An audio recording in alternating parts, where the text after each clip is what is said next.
Et donc, ce sketch-là, c'est un petit peu un explicatif. Peut-être beaucoup moins de talent que nous, et le mettre au devant de la scène, grâce à un petit truc comme ça, un petit truc qui va être différent. Patrick Juvet, par exemple. Patrick Juvet est arrivé dans les années 70. Il avait une voix vraiment très homosexuelle, très fade. Et quand il a chanté la première fois en studio, Où sont les femmes? Voilà ce que ça donnait. Où sont les femmes avec leurs gestes pleins de charme? Il n'aurait jamais fait de succès avec ça. Et son agent artistique a eu une idée géniale, le casse-noix. Et donc il lui a dit, on va t'enregistrer. Tu prends tes testicules dans le casse-noix, et au moment où tu dois dire où sont les femmes, tu pinces la différence. Où sont les femmes avec leurs gestes pleins de charme? Vous avez vu la différence, quoi. Les Bee Gees, c'était la même chose. Hein. Vous vous rappelez des Bee Gees années 60? Words, par exemple. Words, and understand the words. C'était beau, c'était beau. Mais quand ils ont voulu faire Staying Alive comme ça, staying alive, ça donnait rien. On leur a donné à chacun un casse-noix. Ils se sont pris un l'autre et ça donnait autre chose. Stay alive, stay alive, stay alive. Ils étaient forts joueurs, hein. Parfois ils restaient. Hein. Les Bee Gees. Joe Dassin, il arrive des États-Unis, il chante, il a une voix, mais vraiment, rien, quoi. Et un agent artistique a une idée folle. Ce gars-là, on va en faire une star grâce à son regard. Et donc, son agent artistique a une idée absolument géniale, hein, d'accord, hein. Il lui a mis un petit point noir sur le nez. Et il lui a dit, quand tu chantes, tu fixes le point noir. Mais si tu n'existais pas, dis-moi comment j'existerais pour traîner dans un monde sans toi, sans espoir et sans regret. C'est le même agent artistique qui après a donné le truc à Dalida. Il a juste rajouté les poils à gratter dans les cheveux et c'est devenu Dalida. J'attendrai les jours et la nuit, j'attendrai toujours ton retour. J'attendrai car l'oiseau qui s'enfuit vient chercher l'oubli dans son lit. Et voilà était née Dalida.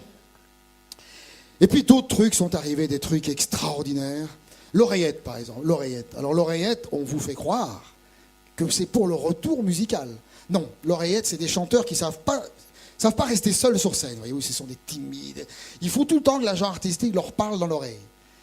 Et alors, l'agent artistique, il a facile, il fait comme si c'était une marionnette. En fonction de ce qu'il va dire à son artiste, l'artiste va réagir, bien entendu. Julio Iglesias, par exemple. Julio Iglesias est très radin. Eh bien, vous allez voir, à un moment donné, l'agent artistique de Julio lui dit « Julio, t'as perdu ton portefeuille. » Vous allez voir la différence.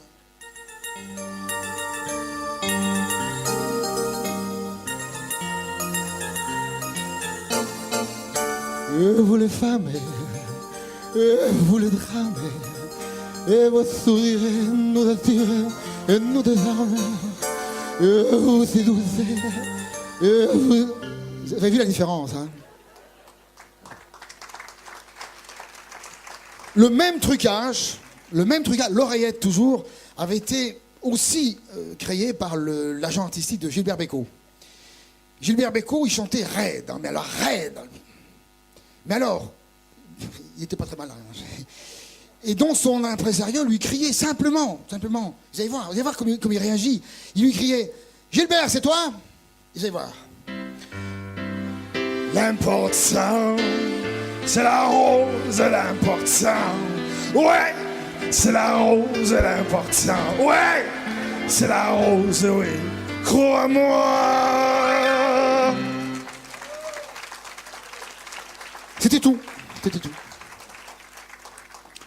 Claude François est arrivé. Là, on s'est dit, mais qu'est-ce qu'on va faire de ce gars-là? 42 kilos pour 1m65. Bon, il bougeait yéyé, là, mais ça ne pouvait pas durer, ça. Hein. Alors, qu'est-ce qu'on a fait? Son impresario a acheté des boules qui est. Pas pour les oreilles, mais pour le nez. Il lui a fourré les boules qui est dans le nez. Du coup, ça lui a donné une voix nasillarde. Et en plus, la douleur de la boule qui est lui a donné un visage douloureux. J'ai besoin qu'on m'aime, mais personne ne comprend ce que j'espère et que j'attends. Qui pourrait me dire qui je suis? Mais j'ai bien peur toute ma vie d'être incompris. Car aujourd'hui je me sens mal aimé. Je suis le mal aimé.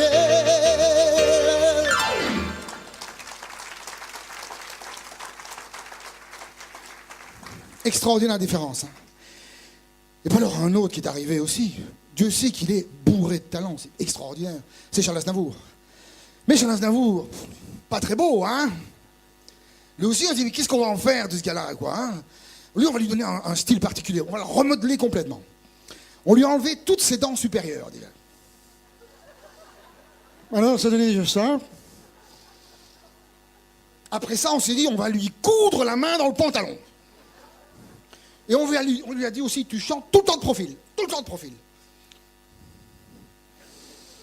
J'habite seul avec maman dans un très vieil appartement, rue Saint-Lazare. J'ai pour me tenir compagnie une tortue canarie et une chatte pour laisser maman reposer. Très souvent, je fais le marché et la cuisine. Et t'es né Charles Aznavour, quoi.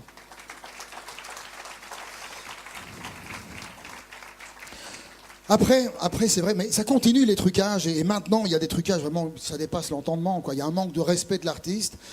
Il y a, par exemple, un artiste maintenant, mais qui a un succès fou, pourtant, hein, mais qu'est-ce qu'on fait, lui, pour le rendre original? On le strangule. On le strangule, c'est dégueulasse, quoi. Hein.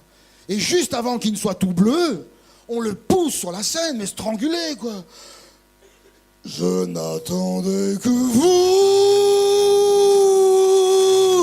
je n'espérais que vous. J'ai marché si longtemps, je viens de loin. Le monde était grand et long le chemin. Je n'attendais que vous et nous notre goût. J'attendais vos sourires, vos soupirs.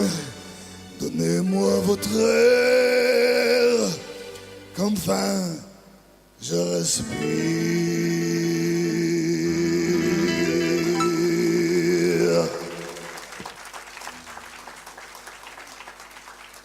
Extraordinaire, extraordinaire, extraordinaire, extraordinaire. Alors des petits trucs comme ça rapidement. Michael Jackson, par exemple. Michael Jackson, oui, d'accord, il était bon.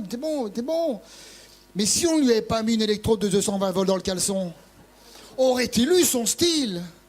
Billie Jean, oh, step my love, oh. Tout était là. Tout était là. Guy Béard, un taré ce gars-là. Hein. Il est arrivé, il était surexcité, hein. Eh ben lui, une boîte de Xanax à chaque fois avant de monter sur scène. Ma mère me dit souvent, ok, vive la rose, ok, vive la rose et... Chiant. Claude Nougaro,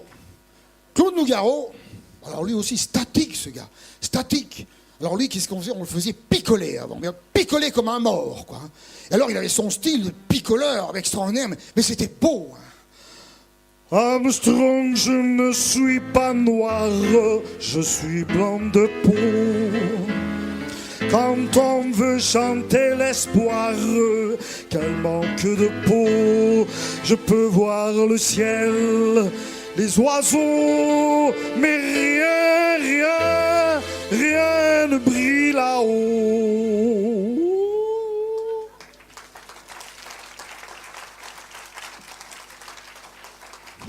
Georges Brassens. Georges Brassens.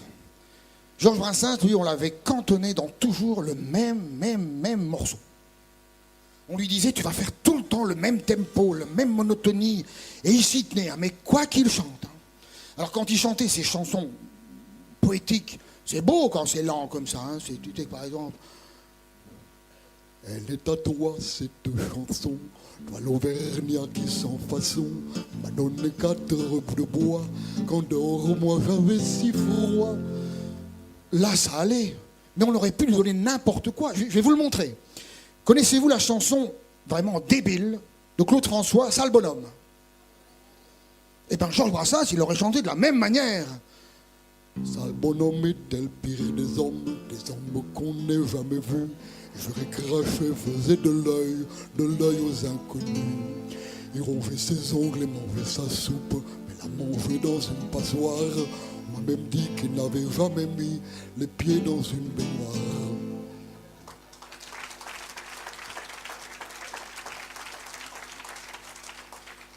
Mais le plus extraordinaire, c'est quand même Julien Clerc. Julien Clerc, mais là, alors celui qui avait trouvé ça, il en a fait une star, mais il fallait le faire. Il a enregistré toutes ses chansons sur un vélo, sur une rue pavée. Femme, je vous aime. Oui, femme, je vous aime. Je n'en connais pas de fragile, mais je n'en connais que des faciles. Oui, mais que c'est difficile. Oui, je suis pas enquêté.